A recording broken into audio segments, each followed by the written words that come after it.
Good morning, guten Morgen, magandang umaga, konnichiwa, bonjour.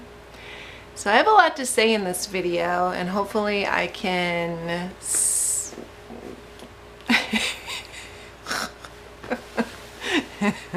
condense it and make it all make sense, even though I'm talking about several different things. So firstly, I'd like to say that last Friday evening, about 6 o'clock, I live in Western Massachusetts, I was dog sitting, and I'm sitting in their living room, and it seemed like a normal evening. I'm sitting there on their couch. I don't have TV at my house, but they have television, so I'm usually watching something that I normally wouldn't watch. I think I was watching something Marvel Comics or something, Avengers or something. And just for like the background noise, I guess, I don't even know. It's one of those things when you don't have a TV at your own house. It's what's that word I'm looking for? A novelty? I don't know. So anyways, so I'm watching a movie, and the house started shaking. Like, it sounded like if I was living next to train tracks. So the house was shaking, so I'm sitting on the couch and and I could hear like the pictures, because she has framed pictures on different, so I could hear them moving, and I looked to my left and she had a glass of water, and the glass of water's moving, and I was like, no way. It didn't register at first. It only was like 4 or 5 seconds, but I'm sitting there. It didn't register to me like what I just experienced or what just happened. I'm just sitting there trying to process in my mind, because I've never experienced anything like that in my entire life. Or if I have, I never noticed. So I'm in Massachusetts. So I was like, there's no way. Once it was over and I thought about it, like, sound, shaking, I think I just experienced an earthquake. Now, I don't watch TV. I don't watch the news. So I didn't hear about earthquakes in New Jersey and Pennsylvania or whatever. So I didn't have any previous context. So I text the woman whom I was watching her dog, and I said, I know this is gonna sound bizarre, but I think I just experienced an earthquake. And I thought sending her that, she's probably gonna think I'm crazy, because it's not a common thing. It's just not a thing at all in Massachusetts. So I get a text message reply from her later saying, you did. And she told me when they came back from their dinner, her and her husband, she told me that, you know, there was an earthquake in New Jersey and New York and Pennsylvania, and it was an aftershock that her son-in-law told her that he experienced the earthquake. He lives in the same neighborhood, I think. About the same time, around 6 o'clock. So anyways, that was that. So that was interesting. I'm not sure if it's going to be a thing from here on out in Western Massachusetts or in the New England area, but I experienced my first earthquake. And the other thing I wanted to talk about is yesterday I had some trials and tribulations, but it wasn't completely awful, because things happened, whatever. So it's a little after 7 o'clock in the morning. On the weekends in the morning, I clean a restaurant. And so routine, I'm getting ready in the morning. I turn my car on because it's still cold enough for like frost to be on the car in the morning. So I'm heating up my car, loading it up, doing the usual. I get in my car. I do this thing where I'm not actually really whining about it or ranting or anything. It's just this morning thing where I always say, I hate my job. I don't love it. It's a double-edged sword. I hate it, but I'm grateful that I have it. I don't like it, but I'm grateful that I'm able to physically do what I do for work. That I'm glad that I have a steady jobs, plural, and that I have a steady income and that I'm doing all right. So I'm backing out of my driveway and nothing unusual happened, but I'm backing out into the road. I live on a dirt road on a hill, and it's a pretty steep hill. There are people, many people, who've gotten stuck. There was actually a work van that got stuck in front of my house the other day after the snow that we just had.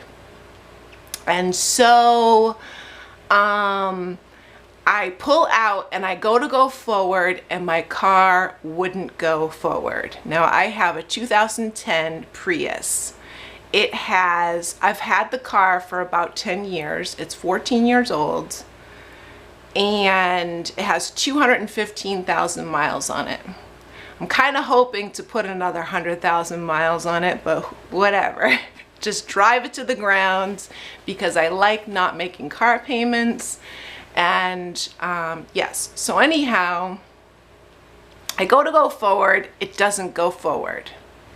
I get out of my car and the rear driver tire is, the bottom of the tire sticking out like this. And I'm like, oh no.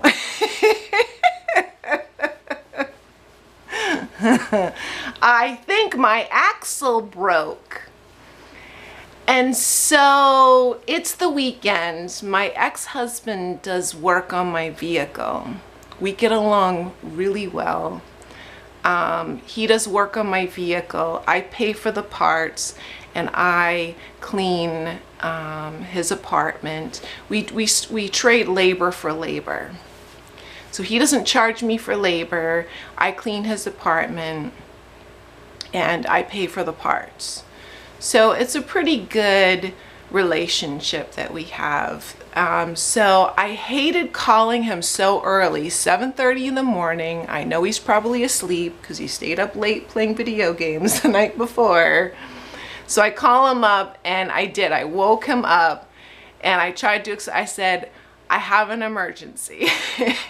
And I explained to him that my rear tire is sticking out and he wasn't fully awake and he's like, I can't really process what you just said. I'll be right over. So he lives about an hour away because I live 40 miles away. He lives in Connecticut and we called AAA, or he called AAA. We got it towed to his garage and I'm borrowing his Volkswagen until we figure out, whether the rear axle can be welded. What happened is, I live in the New England area. It was all rusted out. In the New England area, we use salt on our roads. And I'm not one of those people who was proactive, because some people put a sealant. They go to a special place. Excuse me. I had seltzer water.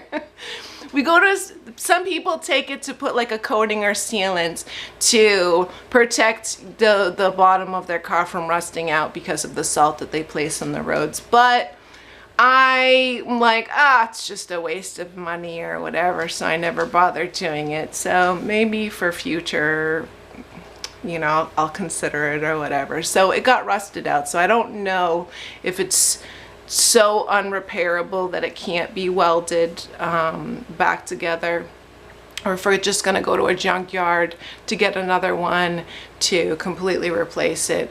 Regardless, I'll be driving his Volkswagen for some time or whatever. So everything worked out. So yes, it was an awful, I wanted to cry and laugh at the same time. You ever like, you just don't know what to do, so I was like just laughing, but you want to cry too, because when something like that happened, I couldn't go to work. I had to text my boss. I felt bad about that, but when I backed out of my driveway, I was in the middle of the road. Nobody could get by because I live on a dirt road and there's snow on either side. So I had to call my neighbor, my older neighbor. He's about my dad's age, a few years younger. And you know, because they are more than happy to help, but I hate calling so early in the morning. I called him. I just wanted to get my car scooted. I'm like, how do we move my car out of the way so somebody can go around it? So he helped me with that, and it was just a whole hubbub. I was more concerned about my neighbors getting mad if somebody had to go and my car was in the way than my car actually being broken. And then I was more upset that I couldn't go to work. When somebody depends on me, I like to be dependable. You know, I don't like to be the type of person that calls in to work as well. So I felt bad on either side. The day was long, the morning was long, because we had to follow the tow truck to my ex-husband's garage because he had to let them in because it's a gated business. And then, yeah, so it was just a long day, and I don't know. So it made me realize that, well, one thing that I was thinking about is it could have been a lot worse. It could have happened on the highway. It could have happened while I was dog sitting in somebody else's driveway at night. What a pain in the butt. But it happened in front of my house. No big deal. You know, it's a pain, and it is inconvenient, and it's gonna cost money. But I'm so grateful, even though something that bad, I have my car, it's broken. And again, I'm laughing because it's after the fact and everything worked out.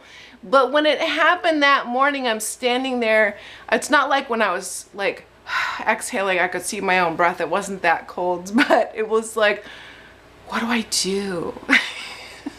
What's going on? So I'm not going to talk about the other things I wanted to talk about in this video because I'm afraid that I just went too long in this video, and I can't make videos over 15 minutes long. So I'll talk about the eclipse and what I think's going on there. And there's a lot of different theories, and of course when you go on the internet, there's just so much hubbub on both sides of the spectrum, and people trying to place fear in other people's hearts. And I want to remind you that this is spiritual. The enemy wants to place fear, doubt in your heart. That's the spell. That's the spell casting. The enemy feeds off of people's fear, feeds off of people's lack of faith. And that's why everything that people are just, people, even some people who seem like they have your best interest at heart, the ones that are adding to this fear, they're being led by another spirit. The Holy Spirit would never have you focus and fear about the so-called unknown of what's happening or what's going to happen or what might not even happen. But something is happening spiritually. And don't get sucked into other people's dramatic theories that probably are not true. So I hope that's the good seed that I plant in this video. So I love you, and God bless.